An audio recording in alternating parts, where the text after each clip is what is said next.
My Darling Turns to Poetry at Night by Anthony Lawrence.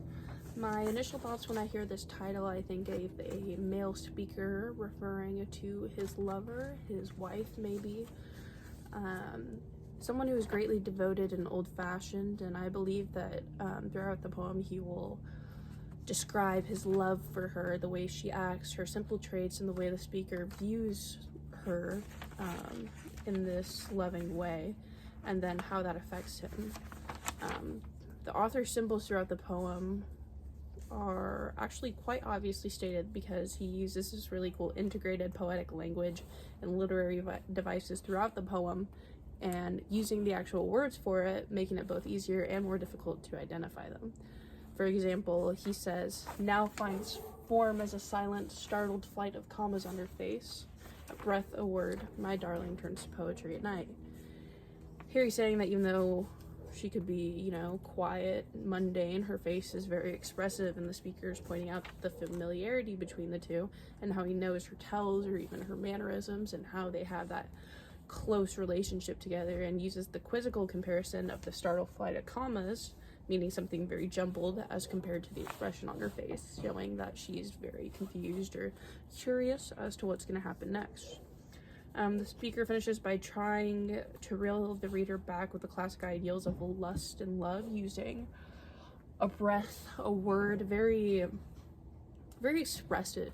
You hear that and you can immediately imagine it. It sounds very breathy, very hunger, a lot of hunger. And he's just absolutely enthralled with her. It's pretty obvious to the reader, and he wants the reader to know that. He wants the reader to know just by the title that he is absolutely enthralled with this woman, that she is ideal. And we have another quote where he brings that fun little poetic language in. "When rain inspires the night birds to create rhymes and formal verse, stanzas can be made between abstract expression and first light." Here he uses poetic language to emphasize how she illuminates the concept of beauty and raw emotion, hate, love, sex, etc., all of them.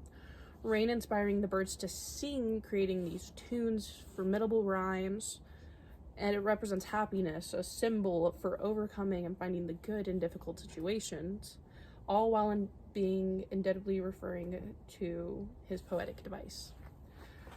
So then he states the stanza can be made between abstract expression and first light. The abstract expression, meaning the spontaneous and self-loving individual, his lover, and first light being daybreak, so, the morning when you wake up, 5 a.m.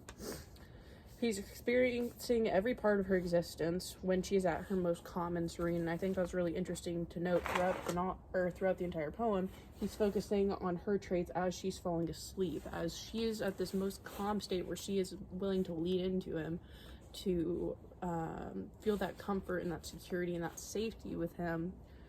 That shows how much love she has for him and how comfortable he makes her feel, which I think is really the main point of this poem. I mean, one of the main points is to show how close you can be with someone, how even just the smallest things that they do, just knowing that you give them comfort is satisfaction enough. So he then states the stanza can be made between...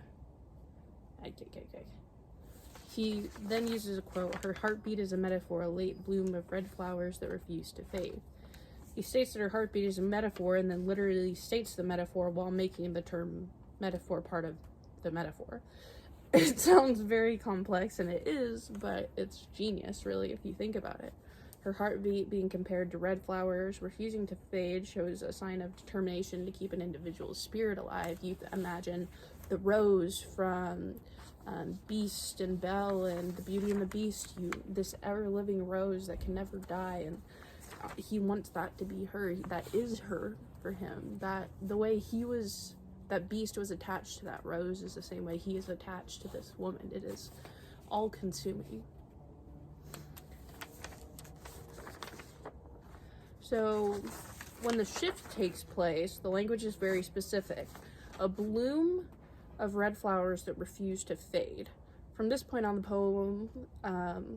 in the poem, the speaker refers to what he will do for the individual, the sacrifices, as opposed to the flattery and the observation. In the beginning, He's talking about what he notices about her, the silent, startled, bridal commas on her face, the way she's expressive, the rain and the night birds, abstract expressions, stanzas can be made because of the birds and the silence and her love and their love, and it's very sexual if you take it the wrong way.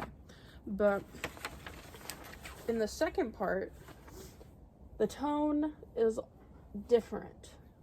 We see the shift where he's observing her in a different way.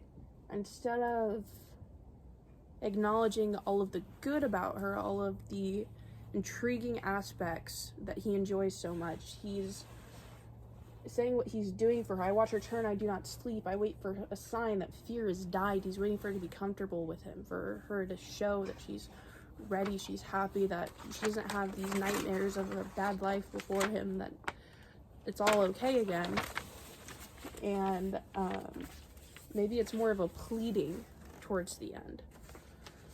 So the tone throughout the entire poem, for one, is loving. The complimentary behavior, the mention at the beginning of the poem, and how it started as kind of a flirtation, what began as flirtation and aside.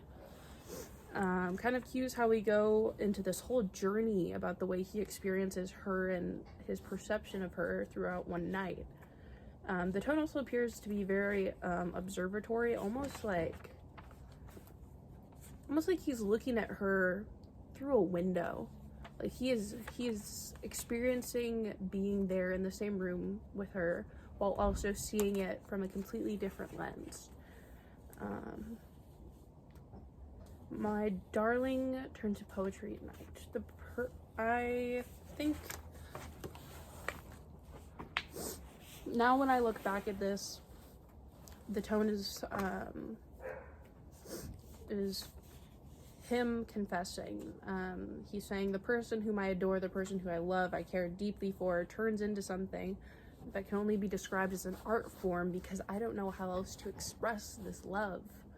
A spoken word form encompassing all of the emotion, all of the storytelling, every single night. She is beauty to him. She becomes beauty before his eyes.